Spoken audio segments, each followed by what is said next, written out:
Assalamualaikum warahmatullahi wabarakatuh. Bismillahirrahmanirrahim. Alhamdulillahi rabbil alamin. Wassalatu wassalamu ala asrafil anbiya'i wal mursalin Sayyidina Muhammadin wa ala alihi wa ashabihi ajma'in. Amma ba'du. Al-mukarram wal mukhtaram, para alim, para ulama, jemaah Masjid Bani Umar yang dirahmati Allah. Alhamdulillah kita bisa ketemu lagi dalam kajian kitab Nashaikhul Ibad. Mudah-mudahan ikhtiar kita untuk talabul ilmi yang merupakan kewajiban kita pada Allah Subhanahu wa taala, mudah-mudahan menjadi ilmu yang manfaat dan insyaallah akan menjadi amal soleh kita semua. Amin ya rabbal alamin.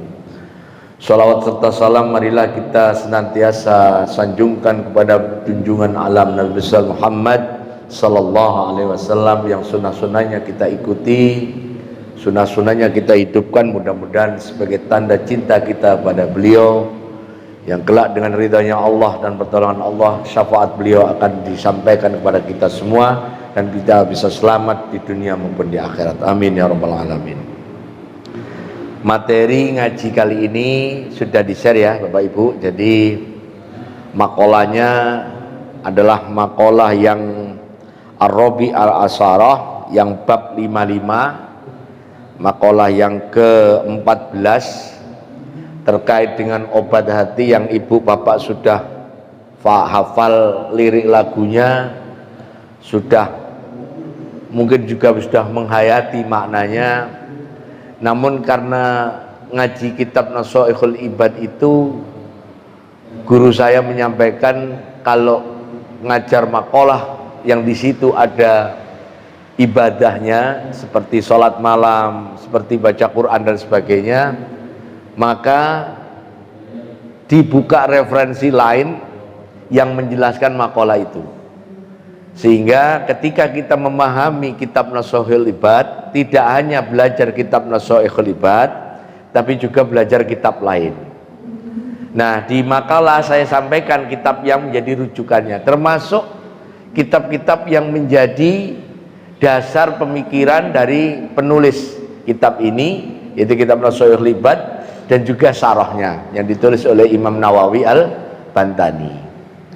Jadi boleh jadi, oh Gus ini sudah sering ya dengar ini obat hati ada 5 ya. Tapi nanti saya tunjukkan ketika membahas bab sholat malam, bab baca Quran, bab bersahabat dengan orang soleh, bab puasa sunnah dan seterusnya, maka kita harus pahami dalam konteks ibadah. Karena ibadah itu mempunyai kaitan erat dengan akhlak. Ketika seseorang memahami ibadah hanya sebagai ibadah syariat saja tanpa memperhatikan aspek akhlak, nanti kitabnya juga dicadolkan dan kitab tasawuf, maka ibadah kita jadinya seperti ibadah yang tanpa makna. Karena akhirnya ibadah hanya sekedar ya sudah sholat, ya sudah sholat, zakat ya sudah zakat, tapi tidak membekas di hati, tidak menimbulkan dampak efek apapun pada kita. Padahal agama ini diturunkan untuk mendidik kita, membimbing kita menjadi makarimal akhlak, ahsanuhum akhlak, orang yang sebaik-baik akhlak ya. Baik, bismillahirrahmanirrahim. Wal maqalatu Rabi'a Asarah an Abdillahi al-Antaqi rahimahullah ta'ala. Jadi kalau Bapak Ibu pernah dengar lagunya Opik atau lagunya MH Ainun Najib ya tentang obat hati, sebenarnya mereka itu mengutip dari makalah yang ditulis oleh ulama abad ke-3 Hijriah tahun 1243. Bapak Ibu bisa bayangin orang masa itu bisa membuat satu urutan dawaul qalb, obatnya hati itu dengan sederhana, dengan ringkas, mudah dipahami, bahkan dilakukan dengan enak. Termasuk di musola-musola zaman saya kecil, langgar-langgar zaman kecil itu diterjemahkan dalam bahasa Jawa, kemudian dinyanyikan dalam berbagai macam versi, mau yang model rock punyanya si Gigi itu, mau di lagu pakai gamelan kayak MH Ainun Najib, nggak masalah. Yang penting kalau seandainya itu difahami, insya Allah ada manfaatnya. Nah, kitab Naswaihul Ibad itu benar-benar menunjukkan bahwa seseorang yang ingin mencapai derajat makom ma'rifatullah atau makom orang yang lebih tinggi dari sekedar syariat, maka rata-rata kitab itu kalau dirangkum semua makolanya, maka lebih dari separuh isinya adalah tentang kolbu, tentang hati. Nah, karena tentang hati itu harus diimbangi dengan juga penjelasan tentang syariat, maka dua-duanya harus bareng supaya nanti kita tidak keliru memaknai makalah tersebut. Abdullah Al-Antoki ini adalah orang yang tinggal di Antokia. Antokia itu daerah di atas Turki sana. Mudah-mudahan yang belum pernah ke Turki atau belum pernah jalan-jalan healing ke Turki, saya doakan bisa berangkat ke Turki. Amin ya. Ya, pokoknya diaminkan saja. Namanya rezeki kalau Allah ngasih, bisa ke Kapope ada piah apa itu? Yang katanya ada balon itu, bisa ke sana ya. Jadi pas musim dingin aja kalau ke sana, bulan Januari atau Desember ya. Nah, beliau mengatakan khamsun hunna min dawail qalbi. Ada 5 yang menjadi dawail qalbi. Kata dawa dengan kata syifa itu mirip artinya, muradif ya. Kalau dawa itu obat, syifa juga obat. Maka di Quran ada wa nunazzilu minal qur'ani ma huwa syifaa'u wa rahmatul lil mu'minin wa la yazidud dhalimina illa khasara. Makna syifa juga penyembuh, obat.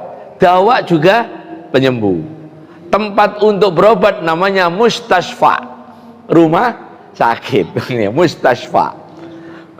Obat namanya syifa. Jadi sebenarnya muradif antara syifa dengan dawa musabib. Muradif itu pertamaan kata. Cuman bedanya kalau dawa itu penyakitnya nggak kelihatan. Penyakitnya nggak kelihatan. Kalau syifa itu bisa penyakit yang kelihatan, bisa penyakit yang nggak kelihatan. Yang dawa penyakit nggak kelihatan itu contohnya adalah penyakit hati. Penyakit hati itu nggak kelihatan. Kelihatannya sehat-sehat saja, baik-baik saja, tapi hatinya sakit karena dilukai oleh seseorang misalnya, misalnya seperti itu. Sakitnya nggak kelihatan, tahu-tahu badannya tambah kurus karena nggak mau makan misalnya seperti itu ya. Nah, kemudian di dalam makalah ini dikatakan ada 5 obat. Arti yang pertama adalah majalisatus sholihin, berkumpul dengan bermajelis dengan orang-orang soleh. Orang-orang soleh ini oleh Nabi disebut sebagai orang-orang yang senantiasa didoakan oleh orang Islam seluruh dunia. Orang soleh itu baik yang masih hidup maupun yang sudah mati senantiasa didoakan. Mana doanya? At-tahiyatul barakatus salawatut thayyibatulillah. Assalamu alayka ayyuhan nabiyyu wa rahmatullahi wa barakatuh. Assalamu alayna wa ala ibadillahis salihin. Maka beruntunglah jadi orang soleh atau orang soleha, karena setiap detik didoakan oleh orang yang sholat. Sehari semalam paling tidak ada 9 kali orang mendoakan kita. Syarat orang soleh itu satu, pertama kita harus tahu orang solehnya. Kedua, barengin orang soleh itu. Yang ketiga, mintalah diajari oleh orang soleh itu. Biasanya orang soleh itu rumusnya pertama yang pasti taat pada Allah, yang kedua pasti taat pada baginda Nabi, pada ajaran Rasulullah. Yang ketiga, akhlaknya menunjukkan akhlak yang baik. Nah, ketika kita kumpul dengan orang soleh, biasanya memang orang soleh itu ya macam-macam. Ada yang apa namanya, ada yang boleh jadi orangnya sudah tua, ada yang masih muda, ada. Pokoknya intinya orang soleh itu di dalam terminologi akhlak adalah orang yang senantiasa menjaga ketaatannya pada Allah dan kepada Rasulnya, dan juga berbuat baik senantiasa kepada sesama. Al-qaimu ala hukukillah wa ala hukuki ibadi, itu definisi soleh. Orang yang menegakkan ketaatannya senantiasa kepada Allah, hak-haknya Allah dipenuhi, dan juga hak-hak hambanya Allah. Hak hambanya Allah macam-macam, ada yang bentuk manusia, ada yang bentuk hewan, ada yang bentuk tumbuh-tumbuhan. Yang manusia pun macam-macam, ada yang sesama muslim, ada yang non muslim, ada yang mungkin maaf ya gak jelas agamanya. Orang soleh senantiasa menjaga hubungan baik dengan Khaliknya dan juga Nabi dan Rasulnya, dan juga menjaga hak-hak orang lain, apapun agamanya, apapun rasnya, bahkan termasuk kepada lingkungannya, tumbuhan maupun hewan. Contoh orang soleh nggak pernah ngerusak, orang soleh nggak pernah bikin rusuh, itu orang soleh. Al-qaimu ala hukukillah wa ala hukuk ibadi. Lah nyari orang begini memang susah. Makanya kita berdoa pada Allah Ta'ala, seandainya kita tidak ketemu dengan orang soleh, minimal kita berusaha ketemu dengan orang-orang yang mengajak kepada kebaikan, ngaji, kemudian taklim, kemudian khatmul Quran, kemudian ya pokoknya yang baik-baik ikutin. Mudah-mudahan termasuk apa? Itu di situ majalisatus sholihin. Yang kedua adalah wa qiraatul Quran, senantiasa baca Quran. Dulu di materi dulu, haknya Quran itu setiap hari dibaca berapa ayat? 100 ayat. Jadi kalau kita ingin memenuhi haknya qiraah, haknya Quran, itu setiap hari baca 100 ayat. Kalau ibu bapak baca 100 ayat, maka dalam waktu 2 bulan pasti khatam Quran. Karena Quran 6.236 ayat, berarti sekitar 62 hari khatam. Kalau ibu-ibu ada halangannya 7 hari, berarti kurang lebih 3 bulan khatam. 100 ayat kalau dibagi 5 setelah sholat 20 ayat. 20 ayat kalau ibu baca nggak sampai 10 menit, nggak sampai 10 menit. Kita 10 menit baca Quran sama 10 jam nonton TV, lamaan mana Bu? Lama nonton. Padahal nanti malam udah piala dunia. Wis alamat maca Qurannya dedel duel ini ya. Nanti malam sudah piala dunia. Ini di kampung-kampung udah mulai bikin nobar. Nah ini hati-hati, biasanya musuhnya baca Quran itu bola, yang seneng bola. Ibu-ibu mungkin drakor. Ya Pak, ya nggak semuanya, tapi ya itu tadi 100 ayat adalah haknya Quran dibaca. Nah kalau kita sudah istiqomah baca, terus kita lanjutkan ke yang nomor 3, termasuk ibadah yang ghairu mahdho. Ketika baca Quran, perhatikan juga tata caranya, kaifiahnya, adabnya baca Quran. Di dalam kitabnya Imam Suyuti terkait dengan Al-Quran, misalnya di dalam kitab Jalalain dikatakan bahwa kalau kita baca Quran dan Qurannya itu adalah mushaf, maka lebih afdol melihat mushaf daripada sekedar menghafal dengan memegang mushaf. Urutannya, qiraah Quran itu ngelihat mushaf. Gus, bagaimana dengan ngelihat apa namanya? HP? Nggak apa-apa. Pokoknya ngaji itu usahakan ngelihat hurufnya. Bagi yang murojaah hafalan Quran boleh ditutup, tapi mushafnya tetap dipegangin. Itu urutannya. Menghafal Quran tanpa memegang mushaf atau menghafal Quran tanpa melihat mushaf, misalnya mushafnya tidak itu juga baik. Tapi ada kemungkinan kalau dia menghafal keliru, harus ada temennya yang mengingatkan dan pegang mushaf. Makanya kalau acara khatmul Quran, yang hafidnya menghafal Quran, yang sebelahnya nyimak. Itulah yang disebut dengan tadarus, saling mengingatkan bacaan Quran.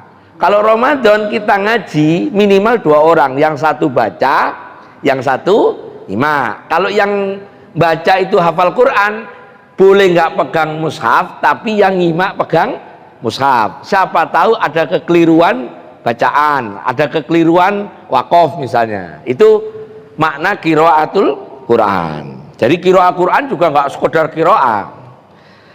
Afdol mana kita mendengar lantunan Quran dengan membaca sendiri? Afdol membaca sendiri. Afdol membaca sendiri. Walaupun kita agak terbata-bata baca Quran dibandingkan dengan mendengar, lebih baik membaca. Tapi kalau ibu sudah memenuhi haknya Quran 100 ayat, ingin memperbaiki lagunya, nagomnya, macam-macam kiroahnya, boleh belajar dengan mendengarkan kaset, boleh mendengarkan CD, nggak apa-apa. Tapi yang hak kita membaca, kita penuhi terlebih dahulu. Kemudian yang ketiga, wa ikhlaul batin, yaitu mengosongkan perut. Mengosongkan perut itu maknanya macam-macam. Diartikan puasa sunnah bisa, diartikan makan tidak terlalu banyak juga bisa. Karena makna ikhla itu bisa dimaknai dengan ibadah, jadi dikaitkan dengan ibadah seperti puasa. Bisa juga memang makannya dikurangi porsinya. Saya kebetulan 2 bulan yang lalu MCU oleh dokter dinyatakan kelebihan berat, takutnya nanti nyaingin limusin katanya. Limusin yang gede itu. Maka terus porsinya dikurangi total, nggak boleh makan nasi warna putih, jadi nasinya warna merah, diganti dengan, awalnya berat tapi lama-lama betul ikhlaul batin itu betul. Jadi betul dikosongkan perutnya, karena orang yang mengosongkan perut dengan orang yang menuruti nafsu makan itu efeknya berbeda. Kalau orang yang nuruti nafsu makan, penyakit ikutannya ngikut, yang kolesterol lah, yang asam urat lah, yang macam-macam. Tapi begitu perutnya mulai dikosongin, meskipun tidak puasa sunnah ya, meskipun tidak puasa sunnah, syukur-syukur ditambah puasa sunnah, maka perut akan mulai penyakit ikutannya nggak mau datang. Kolesterol terjaga, kan gitu, asam urat mulai turun, darah tingginya mulai turun dan seterusnya. Rupanya ulama yang menulis ini mendasarkan pada sabda Nabi bahwa ada 3 penyakit yang sebenarnya bisa kita hindari dari awal, yaitu perut yang terlalu penuh, kemudian hati yang terlalu tamak, kemudian mulut yang tidak bisa ngatur ngomong. Kalau 3 ini kita bisa cegah, maka insya Allah kalau bab mulut ya mudah-mudahan nggak bikin ribut. Kalau bab hati yang tamak, mudah-mudahan kita syukur, kita tawadhu, kita keluar. Senantiasa tawadhu, senantiasa qanaah, senantiasa tawakal. Kalau perut dikurangi, mudah-mudahan kolesterolnya turun. Walaupun berat badannya nggak turun, tapi kalau kolesterolnya turun sehat, tetap bisa lari. Untuk ngetes pagi-pagi bawa tulang nyari anjing, suruh ngejar kita. Kalau masih bisa lari berarti saya sehat. Guyonan lama itu ya. Jadi maknanya ngosongin perut kalau di dalam konteks ibadah, bisa puasa sunnah, bisa mengurangi makan, mengurangi kesenangan makan. Kemudian yang keempat, yaitu waqiyamul lail, senantiasa continue istiqomah qiyamul lail. Makalah ini menulisnya qiyamul lail ya. Qiyamul lail itu adalah semua sholat sunnah yang dikerjakan malam hari. Sholat yang dikerjakan malam hari itu dirinci oleh ulama, ada yang muakkadah, ada yang ghairu muakkadah. Namun kalau sholat qiyamul lail yang dimaksud dengan tahajud, maka kita harus mendahuluinya dengan tidur. Karena kalimat tahajud asal katanya hajid adalah orang yang tidur. Jadi kalau ibu, bapak sama saya mau sholat tahajud, usahakan tidur dulu baru bangun terus sholat tahajud. Tapi kalau sholat qiyamul lail nggak pakai tidur boleh. Habis isya langsung qiyamul lail boleh. Apa? Terserah. Mau sholat witir habis isya boleh.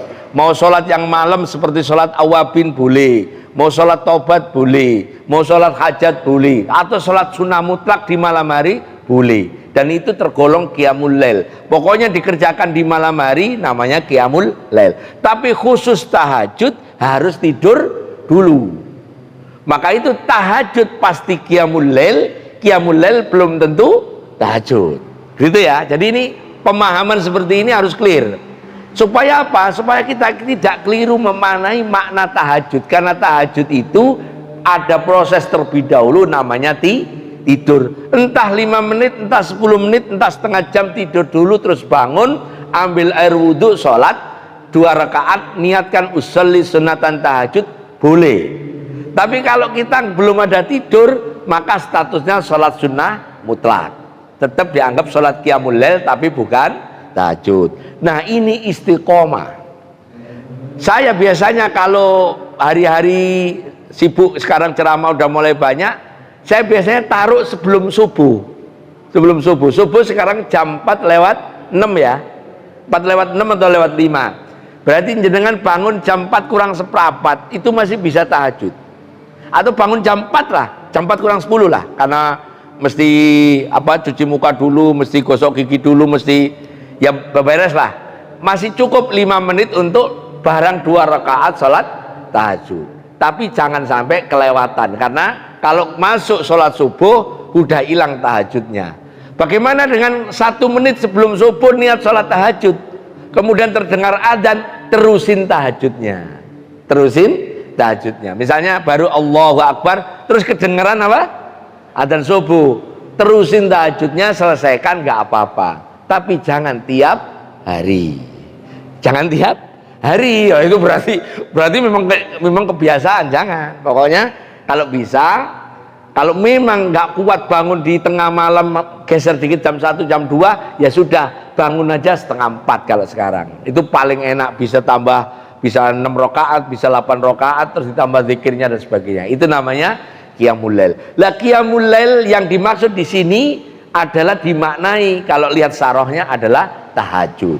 Yang qiyamul lail adalah sholat yang dikerjakan malam hari. Nah yang terakhir adalah wa tadarru indas sibah, yaitu senantiasa membiasakan untuk zikrullah di waktu subuh. Nah khusus waktu subuh itu ada zikir. Yang pertama adalah zikir antara azan subuh dan iqamat subuh. Yang kedua adalah ada zikir sesudah sholat subuh. Zikir yang masyhur di kalangan santri, di kalangan ahli zikir itu, kalau antara azan subuh dan iqamat subuh, maka ada amalan yang sangat bagus di sana. Makanya saya sarankan DKM, tolong kalau waktu subuh antara azan dan iqamat jangan terlalu cepat untuk iqamat, paling enggak 15 atau 20 menit. Kenapa? Karena ada orang-orang yang mendawamkan dirinya membaca zikir dan sekaligus didahului dengan sholat, namanya sholat fajar. Ada yang menyebut sholat sunnah qobliyah subuh. Sholat fajar menurut mazhab Syafi'i ya sholat sunnah qobliyah subuh. Kalau sholat fajar di mazhab Hanafi memang betul sholat sunnah sebelum subuh, dan sholatnya berbeda dengan sholat sunnah qobliyah subuh kalau di Hanafi. Tapi kalau di Syafi'i sholat sunnah fajar adalah sholat sunnah qobliyah subuh. Jadi ibu kalau nanya siapapun, misalnya nanya ustadz manapun, pasti jawabannya kurang lebih seperti itu. Kalau yang jawab sholat sunnah fajar adalah sholat sunnah qobliyah subuh, pasti basisnya omongannya dari mazhab Syafi'i. Tapi kalau sholat sunnah fajar itu sebagai sholat sunnah yang tersendiri, itu bukan mazhab Syafi'i, tepatnya ulama mazhab Hanafi dan sebagian di mazhab Hambali. Jadi kalau begitu azan subuh, ibu sholat 2 rakaat, sholat sunnah qobliyah subuh, usolli sunatan qobliyah subuh, rakaatain mustaqbilal qiblati lillahi ta'ala.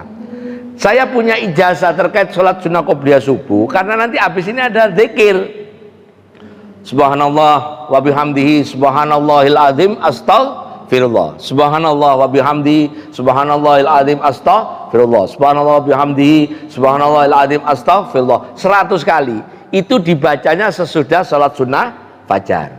Hadisnya siapa yang mendawamkan subhanallah wa bihamdi subhanallahil azim astaghfirullah, insya Allah Allah cukupkan rezekinya di hari itu dan juga di hari-hari yang lain, dan insya Allah dia tidak kepayahan mencari rezekinya Allah. Itu zikir ini ibu boleh amalkan, Bapak boleh amalkan karena nggak bayar.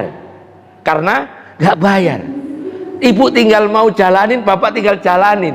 Yang penting subuh adzan sudah bangun, sudah kalau bisa jamaah di masjid, sholat qobliyah subuh. Nah, ijazah yang dapat dari guru saya, sholat qobliyah subuhnya, suratnya yang dibaca, karena ini menyangkut ibadah, disarankan ketika habis Al-Fatihah di rakaat pertama baca Alam Nasrah, surat Al-Insyirah, Alam Nasrah laka sadrak sampai selesai. Rakaat kedua suratnya Alam Taro. Jadi rakaat pertama Alam Nasrah, rakaat keduanya apa? Alam Taro. Terus setelah salam baca Subhanallah bihamdi, subhanallahil azim, astagfirullah, subhanallah bihamdi, subhanallahil azim, astagfirullah, 100 kali. Kalau itu misalnya DKM ngasih 15 menit cukup, plus ditambah doa, minta hajat dunia, minta hajat akhirat, insya Allah dikabulkan oleh Allah. Karena apa?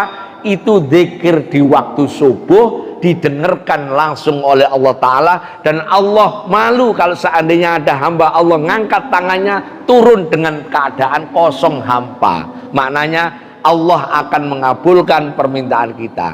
Nanti bab doa ngabulkannya bagaimana, dulu pernah saya sampaikan, lihat kondisi kita, siap nggak nerima pemberian Allah. Nah, dari 5 obat hati ini sampai rinci sekarang mana yang sudah. Bergaul dengan orang soleh insya Allah sudah, baca Quran 100 ayat insya Allah sudah, ngosongin perut insya Allah sudah, kemudian apa lagi tadi, Qiyamul Lail insya Allah sudah, zikir subuh insya Allah sudah. Mudah-mudahan hati kita, kolbu kita beres, insya Allah. Kalau hati kita beres, nerima taufik hidayah dan juga nerima ilmu gampang. Kalau anak ini mondok begini yang dilakukan, insya Allah kitab yang dibaca gampang ngerti, Quran yang dihafal gampang hafal, hadis yang dihafal gampang hafal. Dan itu sudah terbukti dari kecil. Kalau ada anak kita ajari seperti ini, dan saya juga dulu ngalami seperti ini, baca apa-apa gampang ingat. Mau sekolah yang sulit-sulit, mau insinyur, mau ilmu IPAM, gampang semua. Karena semua ilmu milik Allah dan hati yang bikin Allah. Kalau Allah mau nginstall gampang, karena pemilik hati adalah Allah. Itulah maknanya dawaul qalb. Nah, di halaman 2 saya tuliskan terkait dengan ibadah, ya, yang terkait dengan tempat, waktu, dan sebab. Tadi saya sampaikan di depan bahwa ketika menjelaskan kitab Nashahul Ibad yang ada unsur ibadahnya, maka saya diajari oleh guru saya untuk dicantolkan kepada kitab lain. Kitab yang saya kutip adalah Az-Zaka'u fil Ibadah. Jadi ibadah-ibadah yang zakat. Zakat itu bisa bermakna bersih, suci, ada yang membersihkan kita dalam ketika beribadah. Ibadah kita harus lillahi ta'ala, ibadah kita harus karena semata-mata karena Allah Ta'ala.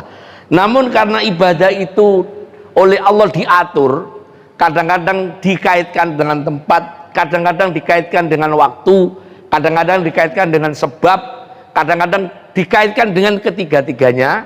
Maka kita harus tahu kapan ibadah itu kita lakukan supaya kita bisa ngatur, oh ini waktunya apa, maka kita ibadah apa. Oh ini kita sedang di tempat ini, tempat mustajabah, kita ibadah apa. Oh ini ada suatu peristiwa, kita ibadah apa.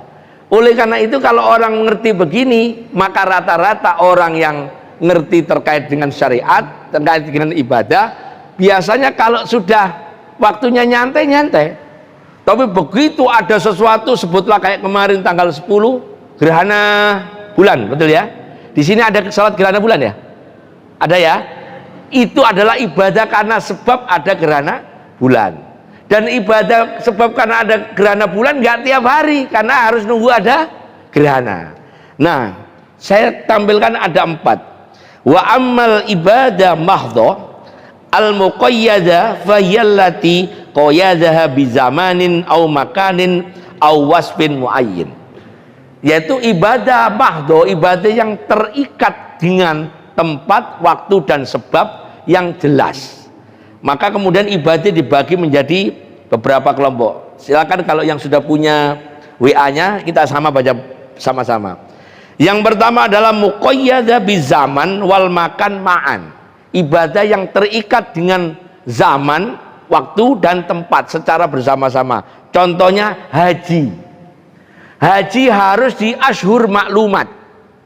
Wukufnya harus tanggal 9, waktunya harus habis duhur, tempatnya harus di Arafah. Ada orang di sini di daerah Bintaro di Geraha Raya tanggal 9 habis duhur, tapi di Geraha Raya bukan haji. Bukan haji. Itulah maknanya tempat dan waktu bersamaan. Yang kedua adalah muqayyada bil makan dunaz zaman. Ibadah yang hanya terikat oleh waktu tempat, yaitu tawaf. Tawaf harus sebelah kirinya Ka'bah. Ka'bah di sebelah kirinya, harus di pelataran Ka'bah. Ka'bahnya harus kelihatan.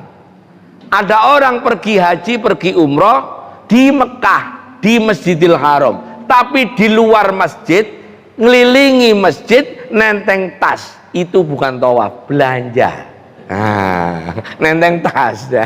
Ibu-ibu tidak paham maksudnya. Kadang habis dari Darut Tauhid ke mall sebelahnya, ke Hotel Anjum yang baru muter 7 kali puteran, duitnya udah mulai habis, baru pulang. Itu tawaf. Tapi tidak tawaf haji atau umroh, belanja ya. Itu maknanya ibadah yang terikat tempat. Sa'i harus di Safa sama Marwah. Kemudian muqayyada bizaman dunal makan, ibadah yang terikat waktu. Contoh sholat duhur, sholat asar, sholat duha, sholat isyraq, sholat qiyamul lail tadi, sholat tahajud, terikat waktu. Khusus untuk sholat duha, mohon izin saya perlu jelaskan dikit. Ada beberapa pertanyaan masuk WA saya. Apa betul Gus, orang yang sholat duha itu punya waktu yang berbeda bagi yang subuhnya berjamaah dan tidak? Betul. Bagi orang yang subuhnya berjamaah, boleh selepas subuh nunggu waktu syuruk, waktu tahrim 15 menit, ditambah 15 menit waktu isyraq, terus langsung sholat duha. Tapi itu hanya bagi yang subuhnya berjamaah. Kalau subuhnya yang tadi pagi nggak berjamaah, sholat duhanya jam segini nih, setengah 9 nanti sampai jam setengah 12 atau sampai jam 11 lewat seperempat.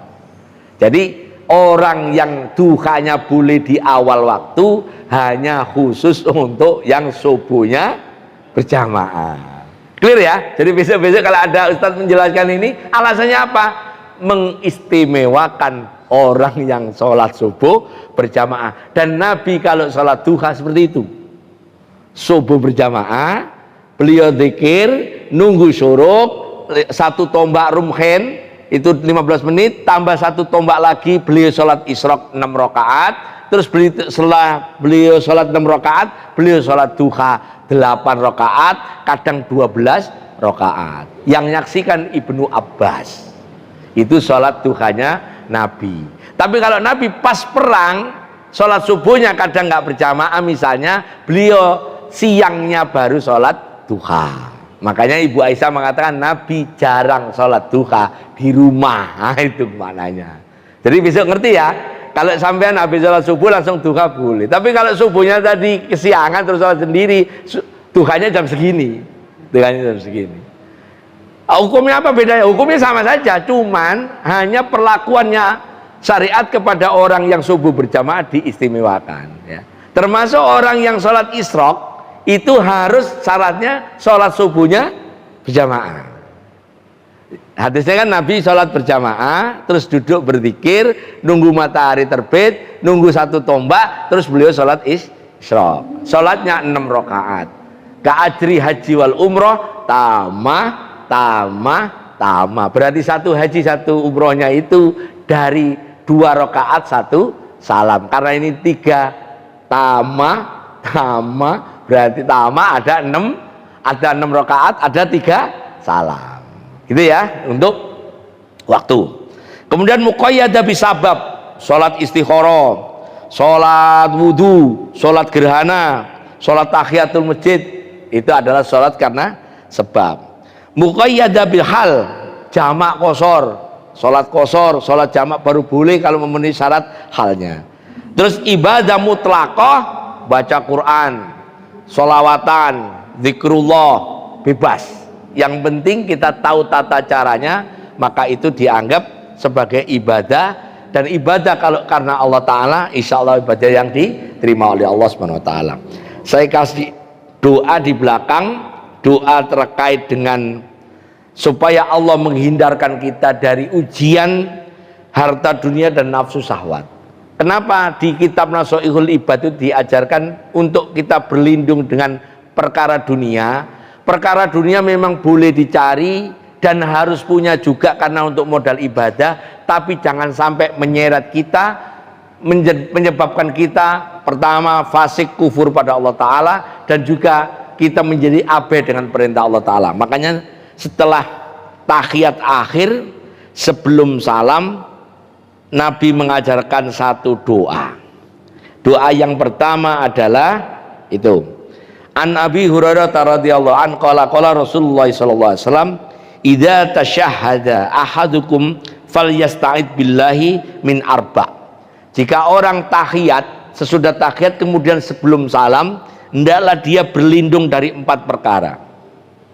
Kemudian terus yaqulu, terus Nabi bersabda dengan berdoa, Allahumma inni a'udzubika min adzabi jahannam wa min adzabil qabri wa min fitnati mahya wal mamat wa min syarri fitnati masihid dajjal.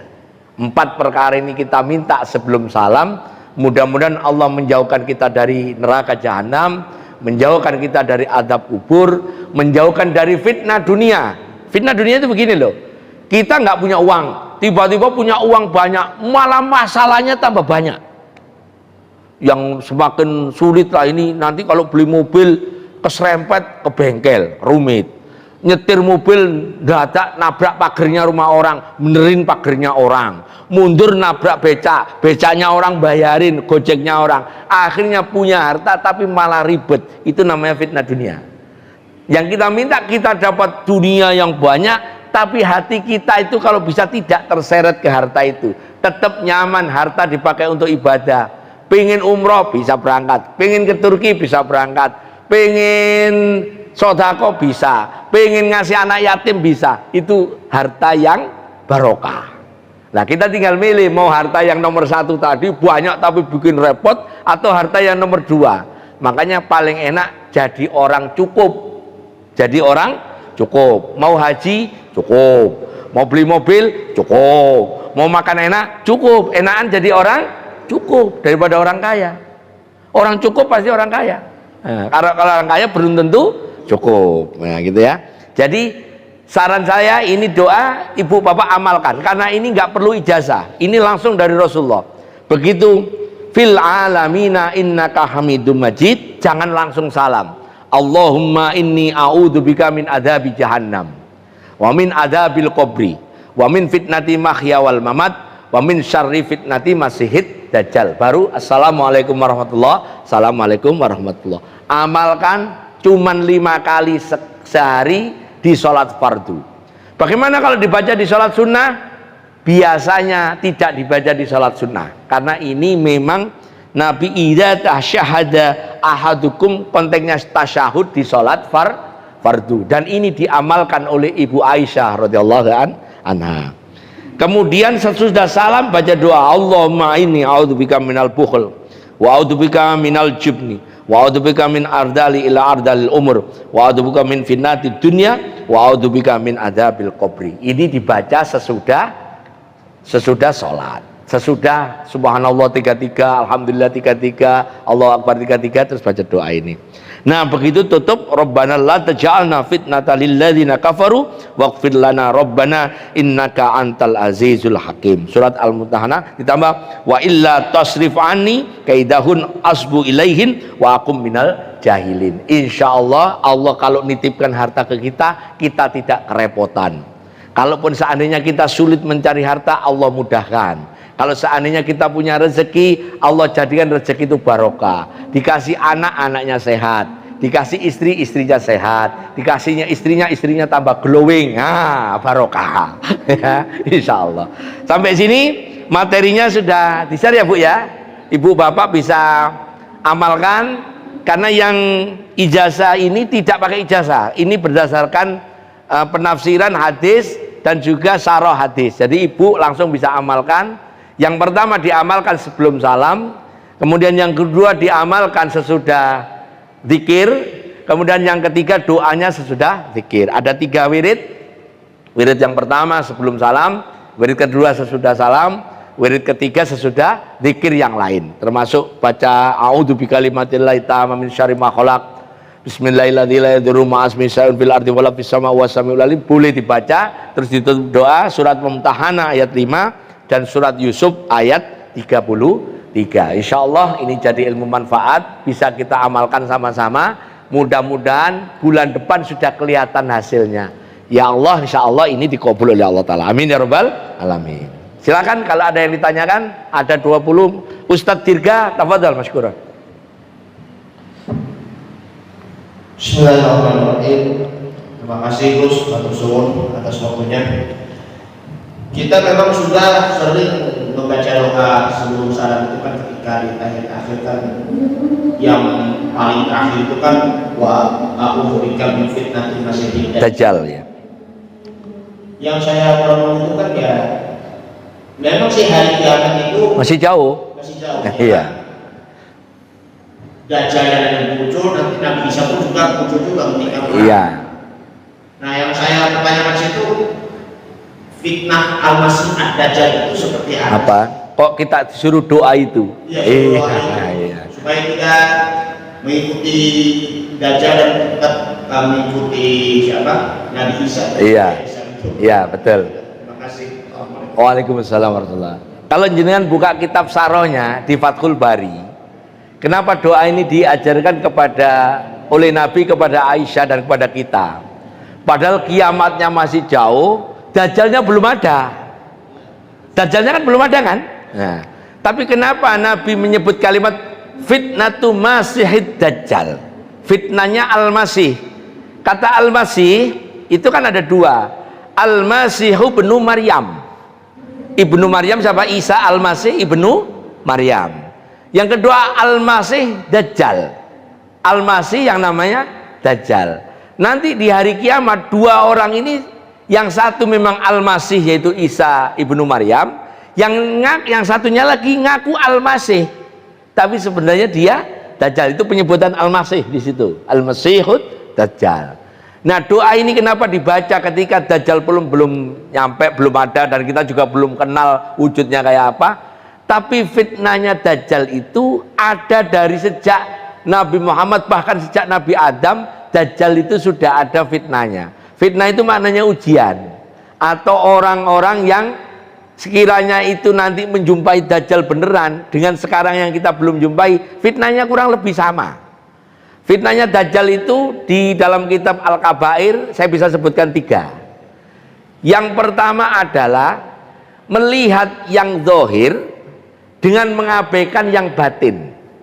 Melihat yang zahir, misalnya kita lihat orang dengan tampilannya, dengan bajunya, dengan macam-macam lah, kita takjub.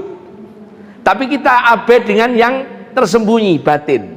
Maknanya untuk diri kita sering memoles diri kita, luar kita bagus, kita berpakaian yang bagus, kita kalau perlu rumah yang bagus, mobil atau kendaraan yang bagus, tapi kita abai dengan batin kita. Itu adalah fitnahnya Dajjal. Dajjal nanti di hari kiamat begini bilangnya, itu ada api, tapi sebenarnya yang ditunjuk oleh Dajjal adalah air. Itu ada air, sebenarnya yang ditunjuk Dajjal itu adalah api. Mirip itu fitnah yang pertama. Fitnah yang kedua adalah kita cenderung kepada yang dekat, dan kita abai dengan yang jauh dan yang gaib. Yang dekat itu apa? Ya, kita kalau kadang-kadang disuruh milih, ini ada duit ya, tapi kemudian kita nggak mikir dampaknya, nggak mikir itu nanti kayak apa kejadiannya, kita lebih cenderung ngambil yang ada diambil.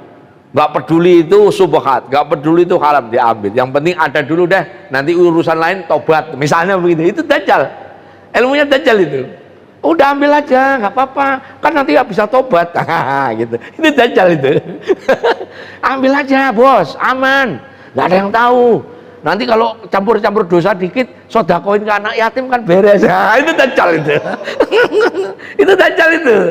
Itu kita kasih pikiran begitu. Udah, ada uang-uang nyolong-nyolong dikit lah, pakai umroh nanti beres. Itu dajjal itu. Fitnahnya dajjal itu. Makanya kita berlindung dari itu semua. Mudah-mudahan kita nggak kejebak di situ. Nah, yang ketiga ini yang paling penting. Dajjal itu membuat semua perkara yang ketaatan pada Allah dibuat tidak nyaman, tidak enak. Sementara perkara yang buatannya dia kesesatan dibuat nyaman. Kita sudah kena fitnah itu. Coba kalau kita mau taat, beratnya minta ampun. Mau ngajak ngaji aja pilek dikit, aku nggak ngaji mbak, rada pilek. Nah, pilek nggak ngaji. Tapi begitu ada siapa gitu artis terkenal misalnya di Senayan, ayo mbak berangkat, ya pilek-pilek dikit, akhirnya berangkat loh. Itu sudah ada sekarang kan. Nah, Dajjal itu begitu nanti sama. Nah, 40 tahun Dajjal itu begitu, baru turunnya Al-Masih ibnu Maryam. Perang, Al-Mahdi dulu, terus perang, terus Dajjal kalah, maka terus saat itulah umat Islam diimami oleh Isa ibnu Maryam di Masjid Nabawi sholat, bersyukur pada Allah Ta'ala. 40 tahun orang Islam kaya raya. Zakat tetap ada tapi tidak ada mustahiknya. Jadi orang tetap bayar zakat tapi nggak ada yang nerima. Sampai-sampai karena zakat ini tetap kewajiban, uangnya, rupiahnya, dolarnya, emasnya, peraknya ditaruh di tempat sampah, nggak ada yang ngambil karena semuanya sudah punya. Kalau itu sudah terjadi, maka kiamat tinggal sekedipan mata. Tapi kalau sekarang masih jauh, wong sendal hilang kok. Sendal hilang, masih jauh kiamat, tenang aja. Sendal sampai taruh di depan bagus aja, hilang.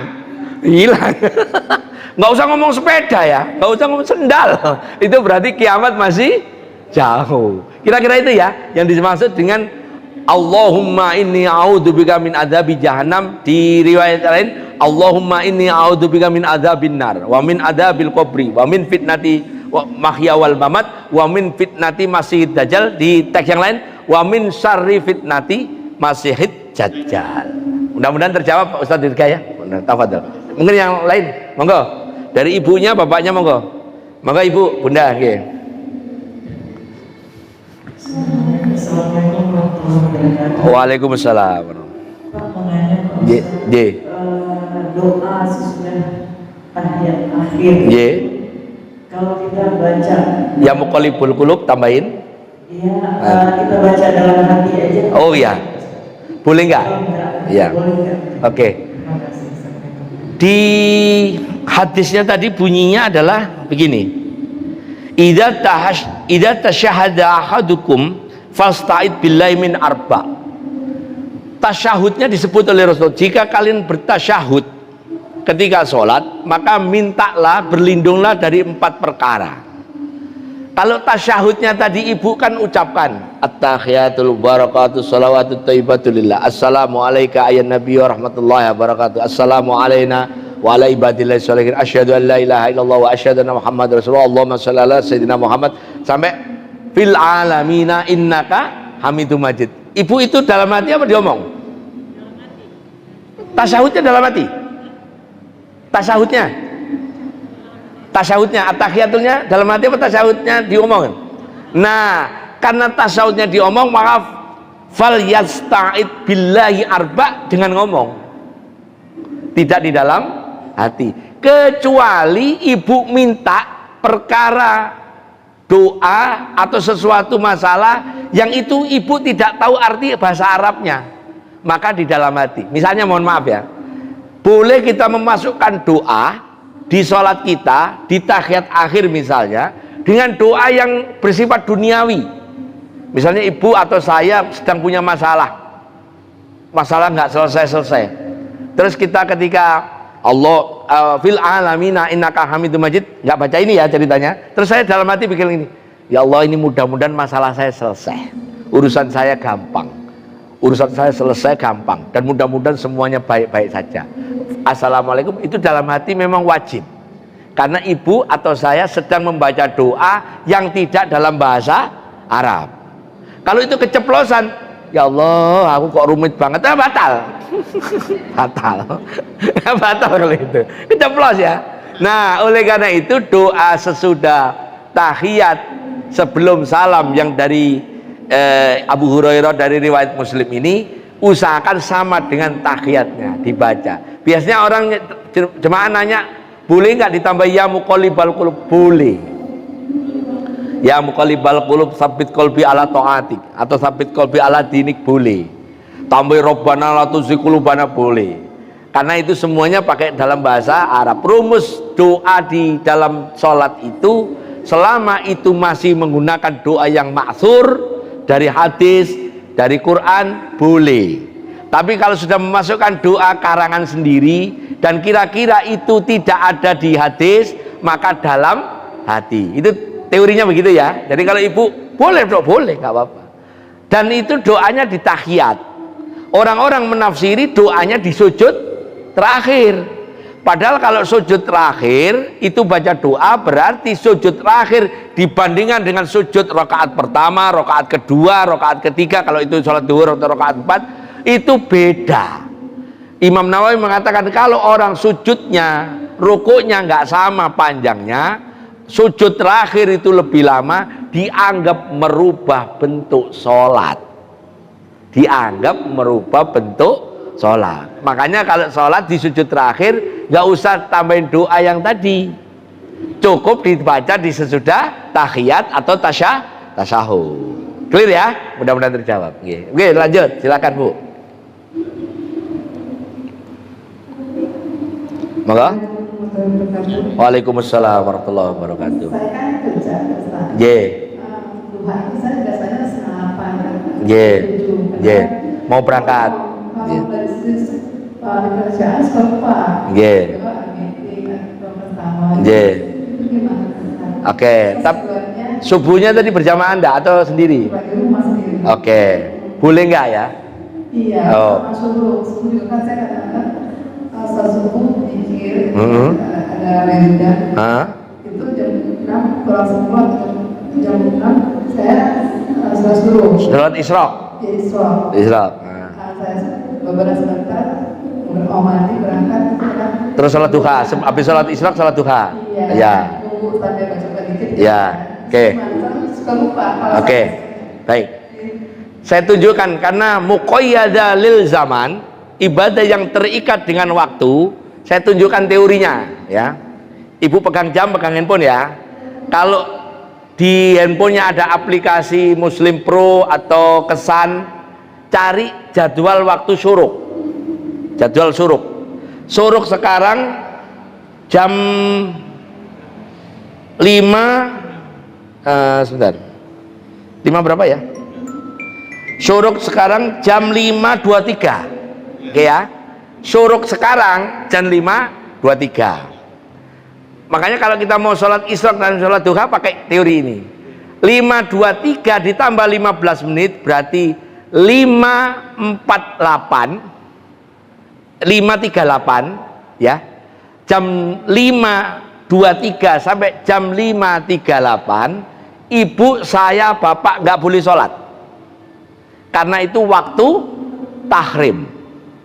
15 menit sesudah syuruk tidak boleh ada sholat, kecuali sholat yang ada sebab, sebutlah sholat gerhana kalau ada gerhana misalnya. Baru jam 5.38 sampai ditambah 15 menit sampai jam 5.53, jam 5.53 itulah waktunya sholat isyraq. Sholat isyraq nurut tuntunan 6 rakaat, tapi seandainya 2 rakaat juga nggak apa-apa. 6 rakaat. Begitu 6 rakaat kalau 15 menit pas selesai, pas 5.53 tambah 1 detik itu waktunya sholat duha di waktu awal. Ibu boleh sholat duha. Jam 6 udah selesai, siap berangkat kerja. Sekarang. Jadi caranya ngitung waktu syuruk ditambah 15 menit gak boleh sholat, ditambah 15 menit waktunya isyraq, itu sesudah tambah 15 menit adalah duha waktu awal. Duha waktu awal itu adalah kebolehan boleh sholat Idul Adha. Sholat Idul Adha itu kalau seandainya sekarang Idul Adha, sholat Idul Adha-nya jam 6 sekarang. Sholat Idul Adha lebih pagi, sedangkan kalau sholat Idul Fitri ditambah setengah jam, setengah 7. Kalau sekarang seandainya Idul Fitri, sholat Idul Fitrinya setengah 7. Kalau sekarang seandainya Idul Adha, sekarang sholat Idul Adha-nya jam 6. Tahu ya bedanya?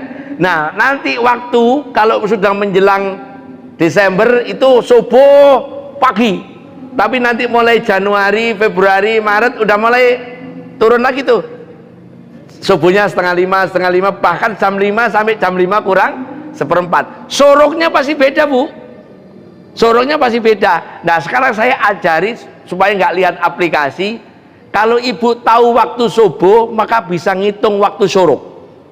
Waktu sorok adalah 75 menit ditambah dengan waktu subuh. Sekarang waktu subuh jam berapa? Ayo kita cek. Jam 4:06. Bapak tambah 75. Ketemu berapa angkanya? 522 atau 523. Betul, berarti 75 menit ditambah waktu subuh adalah waktu syuruk. Berarti lamanya waktu subuh itu 75 menit. Clear ya? Ya. Karena begitu syuruk nggak boleh sholat subuh lagi, kecuali bagi yang orang kesiangan. Tapi masa iya kesiangan tiap hari? Kan masalah. Gitu ya, Bu ya. Jadi rumusnya subuh ditambah 75 waktu syuruk. Waktu syuruk ditambah 15 menit nggak boleh sholat. 15 menit plus 1 detik waktunya sholat isyraq. Sholat isyraq berarti 15 menit. Maka waktu syuruk ditambah 30 menit itulah waktu duha. Clear ya? Jadi rumusnya begitu. Jadi besok-besok nggak usah ngapalin, nggak usah lihat ini, nggak usah lihat aplikasi. Subuh jam 4:30 ya sudah. Ditambah 75 pasti itu syuruk. Kita sudah tahu itu ilmu itu. Ditambah 15 menit nggak boleh sholat. Ditambah 15 menit sholat duha gitu. Clear ya? Mudah-mudahan terjawab. Mudah-mudahan ilmu ini jadi manfaat. Ini sebenarnya hitungan kasar, tapi saya bisa pastikan sudah dekat dengan aslinya hitungan falak. Hitungan kasar tapi kurang lebih sudah dekat lah, selisih 30 detik lah, atau 1 menit ya. Mungkin ada yang lagi? Monggo Bunda. Nggih. Bunda dulu, Mas itu Ustaz yang sana. Biar selesai dulu ibunya. Monggo. Monggo Bang nggih. Aman nggih? Nggih. Monggo Bu. Nggih. Assalamualaikum warahmatullahi wabarakatuh. Waalaikumsalam warahmatullahi wabarakatuh. Ustaz mau nanya, mungkin apakah tadi Pak Ustaz sudah menyampaikan, mungkin saya tidak mendengar. Nggih. Salat subuh itu apakah memang harus di masjid? Kita kan Oh. di masjid. Baik. Kalau seandainya kita di rumah juga berjamaah dengan suami misalnya. Ya. Apakah salat subuh itu boleh juga kita kerjakan? Boleh. Terima kasih Pak Ustaz. Baik, jadi sholat isyraq itu memang hadisnya Nabi berjamaah, duduk, nunggu terbit matahari, nunggu satu tombak itu kalau dikalibrasi sama dengan 15 menit, terus sholat isyraq. Sholat isyraq namanya, syuruk itu waktu terbit, sholatnya namanya isyraq. Sholat isyraq itu pertama didahului dengan berjamaah, kemudian setelah berjamaah, ini tambahan lagi, dan mudah-mudahan kita nanti ikutin sunnah ini, nggak ada ngomongin perkara dunia sampai ketemu sholat isyraq. Jadi habis sholat subuh wiritan aja, nggak ada ngomongin ya beras habis, LPG habis, jangan ngomong begitu dulu, jangan ngomong itu dulu, jangan ngomong jangan ngomong perkara yang dunia. Nah, setelah syuruk ditambah 15 menit sholat isyraq di rumah boleh, karena tadi ibu sudah sholat berjamaah dengan suami. Kalau seandainya sholat subuhnya enggak berjamaah, langsung saja sholat duha. Jadi khusus orang yang subuhnya enggak berjamaah, duhanya agak siang saja. Tapi karena ada ibu tadi ternyata takutnya nanti kehilangan sholat duha, ya nggak apa-apa di sholat di awal. Aturannya yang boleh sholat duha awal waktu sebagaimana hadis adalah orang yang subuhnya berjamaah. Itu ya, baru tahu ya ilmu itu. Iya. Bagaimana Gus kalau nggak berjamaah? Ya karena tadi ngejar tadi, takutnya di kantor malah nggak nggak sholat. Padahal sholat duha itu afdol dawam, meskipun cuma 2 rakaat. Nabi kalau duha itu yang sering itu 8, kadang-kadang 12, kadang-kadang 6. Kalau saya kadang-kadang 4, kalau kadang-kadang 2. Kalau lagi keluyuran enggak. Kalau lagi bepergian musafir saya enggak sholat duha. Karena memang di musafir ada kebulian orang yang biasa sholat duha, kemudian karena sakit, karena bepergian, maka tetap dianggap sholat duha. Jadi ibu kalau sudah rutin sholat duha, terus bepergian, meskipun enggak sholat duha, dicatat tetap seperti sholat duha. Enak tuh? Enak. Tapi syaratnya duhanya harus rutin. Kalau nggak rutin malaikatnya bingung. Lah, kemarin duha enggak. Ini tenanan apa ora? Lah, malaikatnya ngomong ngono piye? Ya gitu ya. Termasuk ibu yang haid. Kenapa si ibu-ibu itu nggak perlu mengkodok sholat yang ditinggalkan karena haid? Orang yang haid itu tak setara dengan orang sakit. Orang yang sudah dawam sholat fardu, kemudian karena haid nggak bisa sholat, tetap dianggap sholat. Makanya orang wanita nggak perlu bayar utang sholat karena haid. Itu istimewanya perempuan ya. Kalau bapak-bapaknya ya, aku halangan nggak sholat. Halangan apa? Lanang. Ya sudah cukup ya. Sekarang ke sini dulu. Nanti kalau ibu-ibunya balik ke sini. Monggo, tafadhal Mas. Waalaikumsalam warahmatullahi wabarakatuh. Ya. Amin. Pertanyaan saya terkait dengan materi yang disampaikan. Nggih. Obat hati, nggih. Mungkin ada pertanyaan yaitu berkumpul dengan orang soleh. Iya. Membaca Al-Quran. Banyak masyarakat yang bergaul dengan orang-orang non-muslim. Iya. Tapi perilakunya baik. Apa boleh? Sedekah. Iya. Ya, dengan masyarakat. Iya. Iya. Apakah itu juga termasuk disebut orang soleh? Maksud saya yang disebut orang soleh itu hanya orang Islam saja Atau orang baik pada umumnya. Muslim, tapi dia baik. Baik, ya. Yang pertanyaan kedua yaitu membaca tadi membaca Al-Quran. Yang disebut Al-Quran di sini apakah hanya yang dibikin dengan media cetak seperti Al-Quran yang ada? Padahal sekarang banyak teknologi di handphone. Digital. Itu Iya. juga Ya. ada Al-Quran di sana ya. Iya. Iya. Sedangkan yang dicetak itu hanya murni Al-Quran, tidak ada hal-hal yang lain. Sedangkan di HP itu di situ kan banyak isinya, ada aplikasi macam-macam. Kecampur. Campur, ada barang negatif positif. Iya. Apakah harus dengan HP itu bisa disebut juga dengan membaca mushaf. Iya, baik. Itu pertanyaan kedua. Nggih. Cukup begitu, terima kasih. Assalamualaikum warahmatullahi wabarakatuh. Waalaikumsalam.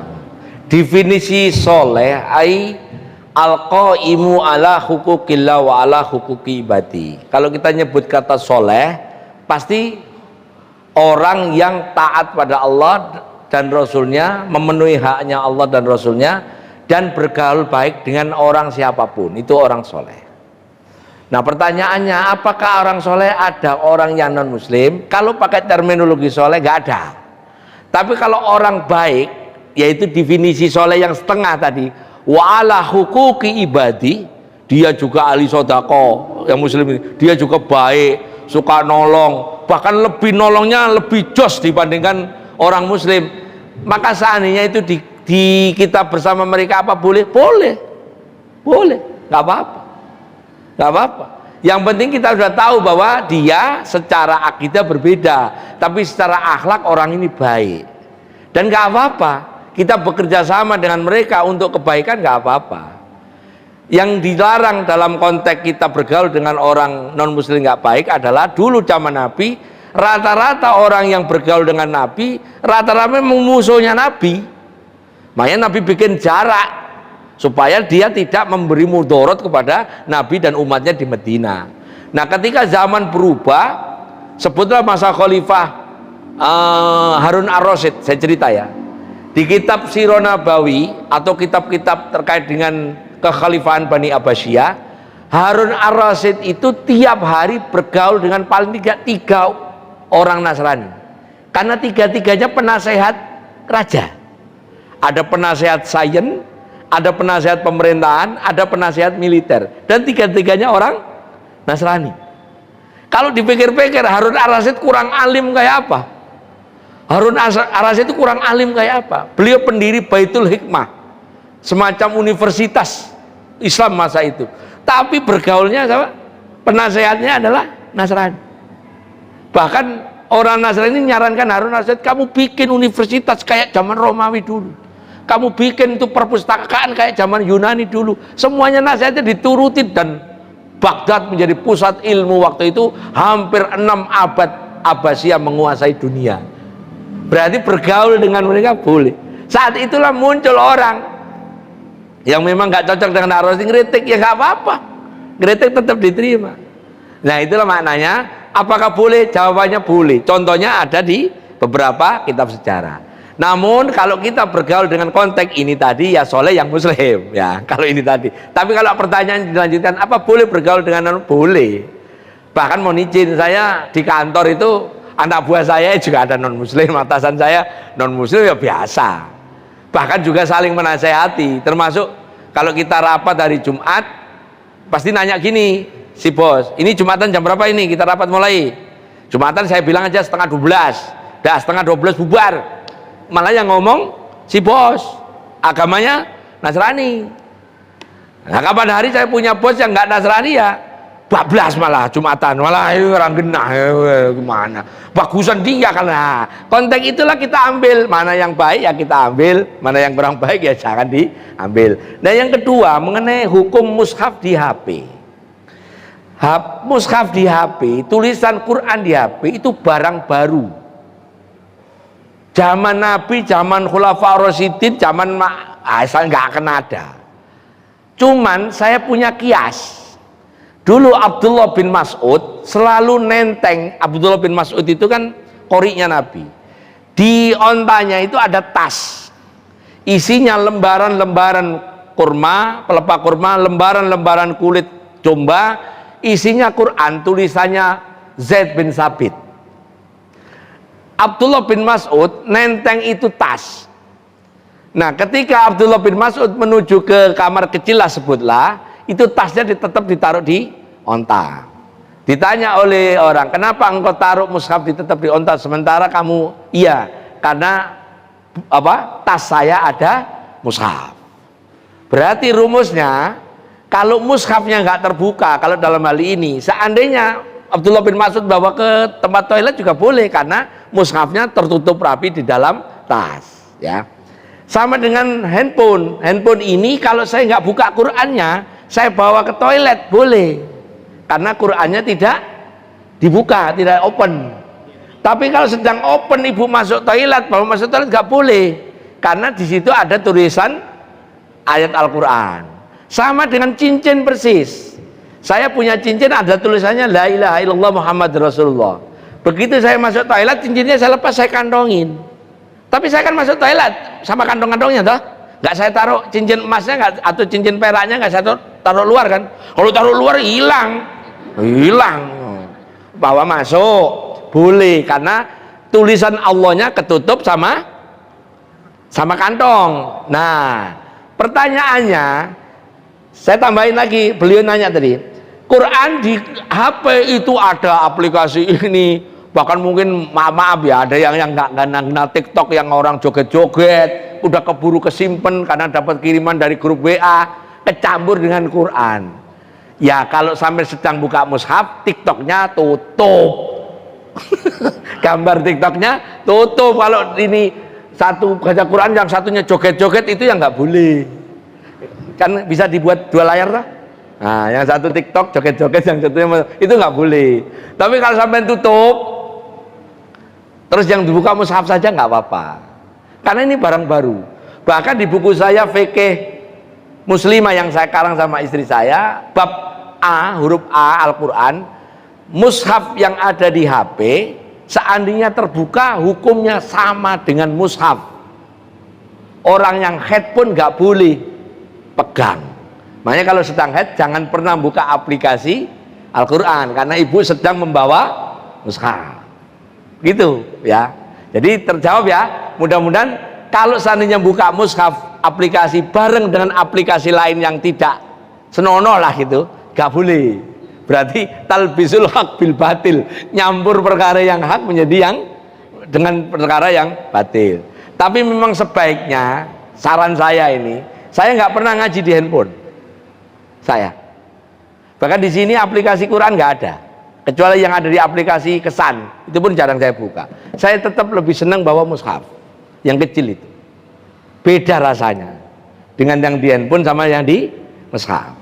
Karena kalau kita mushaf itu yakin itu mushaf. Saya loh ya, saya sendiri, saya termasuk tidak hobi. Kalaupun ceramah saya buka itu screenshot, nih ayatnya itu aja, ya gitu. Mudah-mudahan terjawab ya Pak, mudah-mudahan terjawab. Mari kita doa. Mudah-mudahan seluruh jemaah yang hadir, yang sakit Allah sembuhkan sakitnya, yang punya utang lunas utangnya, yang belum haji belum umroh bisa berangkat haji berangkat umroh, yang punya hajat apapun hasil maksud, yang punya proyek kerjaan dagangan laris dagangannya, insya Allah kita semua panjang umur dimatikan Allah dalam keadaan husnul khatimah. Al-Fatihah. Bismillahirrahmanirrahim. Alhamdulillahirabbil alamin arrahmanirrahim. Iyyaka na'budu wa iyyaka nasta'in ihdinas siratal mustaqim. Shiratal ladzina an'amta 'alaihim. Doa kafaratul majlis, subhanaka wa bihamdika asyhadu an la ilaha illa anta astaghfiruka wa atubu ilaik. Wallahul muwaffiq ila aqwamit thoriq. Assalamualaikum warahmatullahi wabarakatuh.